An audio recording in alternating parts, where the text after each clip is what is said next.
In this season of The Big Talk, you are going to have access to 9 of the incredible speakers who spoke at the virtual showcase from the fall 2022 cohort of the Big Talk Academy.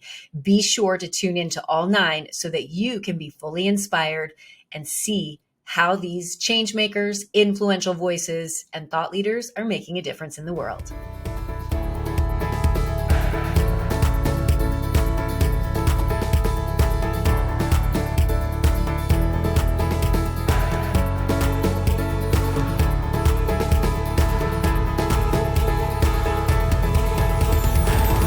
Wayne Basinger is a 21-year teaching veteran who loves his students and is passionate about his philosophy and art history classes.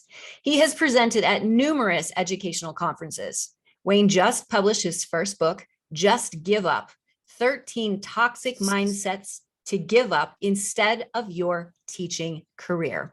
Let's bring to the stage, please, Wayne Basinger with Being a Little Deaf is Not a Disability, It's a Superpower. 7 years ago, I'm standing in front of my classroom and I start to notice I'm having trouble understanding my students. High school students tend to mumble, so I don't think that much about it. But soon my misunderstandings go from comical to concerning. I go to my doctor and in less than 3 weeks, he diagnoses me with irreparable hearing loss in my left ear. At first, I was terrified, thinking, how could I possibly teach if I can't understand my students? But now I don't see hearing loss as a disability. I see it as a superpower because the technology of hearing aids is amazing. When an annoying announcement comes over the intercom, I can just tap the back of my hearing aid and it disappears like magic. Or if I'm trapped in a terrible training session, I can use my hearing aids like AirPods. I can be listening to a podcast or a book on tape and still look like the most attentive person in the entire room. And last year, I needed to tap into that superpower like never before. Criticism from my administration set off the most powerful negative self-talk and self-doubt that I've ever experienced. Like most people, my internal critic can be vicious. I say things to myself that I would never say to another person. And after 20 years in the classroom, I was seriously considering walking away because I didn't think I had the right stuff to be a teacher any longer. I remember exactly when that self-doubt kicked in. I was sitting at my computer at 5:30 in the morning preparing lessons for the day. I decided to look at my phone to see if I have any messages from school. Most emails from school are irrelevant and quickly deleted after a cursory glance. But this one was from the administrator who oversees my department. It's the kind of email you never want to see. She said she wanted to have a meeting with me because of an incident that had occurred in my classroom a couple of weeks before. Before the pandemic, this incident would have gotten me a slap on the wrist. But since we've returned to live teaching, the administration's on the warpath, and any behavior that falls outside the norm is punished. We have our meeting, and let's just say it didn't go well. So I need to devise a strategy of what to do. I figure I'm just going to quit. There'd be no shame in it. During the pandemic, over 500,000 teachers walked away from their careers due to the stress and burnout created by COVID. But I knew that I needed to tell my teaching team if I was going to resign. So at our next meeting, I tell them what I'm thinking about doing. And that teaching team happens to include one of my former students who I mentored as a student teacher. I tell them what I'm thinking about. She looks at me and says, "You can't quit. You're half the reason I show up and fight for those kids every day." I knew she was right. I love teaching, and I feel like it's my calling in life. I couldn't give up on my career that easily, but I also couldn't let the administration get away with what they'd done. So I devised a new strategy. I'm going to weaponize my disability. You see, the incident occurred because a young woman crawled in through the emergency exit window in my room. My back was turned to her and my hearing aids didn't pick up the sound. So if they try to put a note in my file based on that, I can sue them for disability discrimination. And luckily, I happen to be married to one of the top litigators in all of Los Angeles. Trust me, it felt great to think about giving some anxiety and stress rather than constantly receiving it as a teacher during COVID. But I quickly abandoned that strategy as well.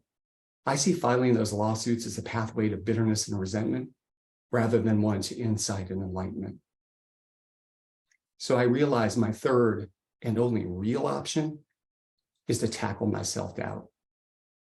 I knew it wasn't the criticism from the administration that was setting off my anxiety. It was that vicious voice inside of my head that kept telling me, you're not working hard enough. You're not smart enough. You're not good enough to be a teacher any longer. But I was very lucky. I found an amazing therapist who introduced me to the idea of automatic negative thoughts, or ANTs. She gave me an article by Dr. Daniel Amen that described the impact of ANTs as, if left unchecked, ANTs will infect your entire body system. If you identify ANTs, you have to crush them, or they'll infect your relationships, your work, and your entire life. I learned Dr. Amen's strategies for identifying and countering negative thoughts when they occur, and I made it to the last day of regular classes before finals week. Throughout the day, students were bringing in gift cards and notes of appreciation, and my spirit soared throughout the day until I got to my last and least favorite class. One student who always seemed bored and took every opportunity to turn and talk to his friends during my lecture comes in after the bell rings and hands me a gift card with a note wrapped around it. Now, I couldn't exactly punish him because he'd just given me a gift card, but I did give him a dirty look all the way back to his seat. Now, I had prepared my best art history lecture of the year for this day. So I put his note on the corner of my desk. I jump into the lesson and I pour my heart and soul into it. The students loved it, and all throughout the lesson, they were totally engaged, and I ended the lecture right as the bell rang. I could tell from the chatter as they left the room, this was the best lesson ever. So I sit back in my chair and I just want to savor the moment and realize that I had made it through the most difficult semester of my entire year, entire career, in fact, and it landed on such an incredibly high note. Then I noticed that note on the corner of my desk. At first, I didn't want to open it because I didn't want to destroy my good mood. But I opened it up and it says, "Dear Mr. Basinger, I'm so happy I had you for both art history and philosophy this year. You hardly gave any homework, but I still feel like I learned the most from your classes because you were always so engaged. I am so happy to find a teacher who clearly loves his job, and I will hold and cherish the memories of your classes forever." I just sat back stunned as tears filled my eyes. I thought I hadn't reached that class, and especially that kid, all year long, and yet my words made an impact. His note taught me that showing up as my vulnerable, flawed, and authentic self is what made the connection and made all of the difference. Ruth Bader Ginsburg's mother-in-law gave her some words of wisdom as she started her groundbreaking legal career. She told her, it's good to be a little bit deaf, because she knew Ruth would face criticism and doubt at every step of her career. I've learned that being a little bit deaf isn't a disability. It's a superpower. It saved my career and allows me to show dozens of students how to find beauty in the world around them and tap into the power of their minds. Can you become a little bit deaf to the internal and external criticisms that constrain you? If so, a world of opportunity awaits. Tap into your superpower and get ready to change your life and the lives of those around you. Thank you. Wayne, oh my goodness, such beautiful work today. You have such a calm, kind delivery. It's extremely conversational, which means that we hear every single word that you're saying. We feel relating, we relate to you. You're very relatable. There's so much love, and you're talking about authenticity and flaws and vulnerability, and you embody that beautifully as you deliver this talk. I would love for you to consider waiting a hair longer before you tell us that your hearing loss was a disability, not a superpower, because I wanted to actually not know where we were going for a little bit longer. I wanted to know more of your personal story before you talked about your hearing loss being not a disability, but a superpower. You also confess that you experience really excruciating self-talk. And by doing that, you give us all permission to love ourselves a little bit more and to not shame ourselves for being a human being. So thank you for that.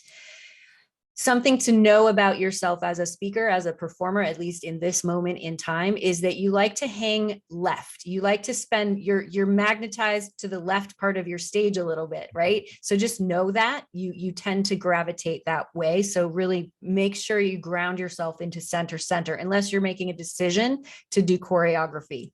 The frame that you've created is really, really nice. It's simple. The one thing that's popping is your tie, and that's great. So there's no distractions from you or your talk. It's just you and your talk. I loved that you talked about wanting to weaponize your disability, right? As human beings, the first thing we want to do is get even. And so being able to share that and to tell us that that's what you've wanted, but then you thought and you responded differently, which was to move into insight and enlightenment. So that's a really, really great takeaway for us. That you tackled self-doubt with the vulnerability and the authenticity, all of that is really, really powerful. This talk is going to teach us all how to implement the system of ants that your therapist shared with you. And then using comedy, being able to make fun of yourself, that, you know, you gave the kid a dirty look as he walked away with the gift card, like, this is going to be a bad thing, I know it, you know. So being able to use humor like that was really fantastic. And then ultimately knowing and embodying and saying out loud that you changed that kid's life by what he shared with you in that card, in that note, and that your words make an impact. And knowing that and saying it out loud reminds us that everything we say, even if we are not a teacher in front of a classroom, has an impact on others. So thank you. Beautiful, beautiful work. Thank you so much. I appreciate it. You're welcome. Thank you for tuning into the Big Talk. I would love to know what you thought of this incredible speaker.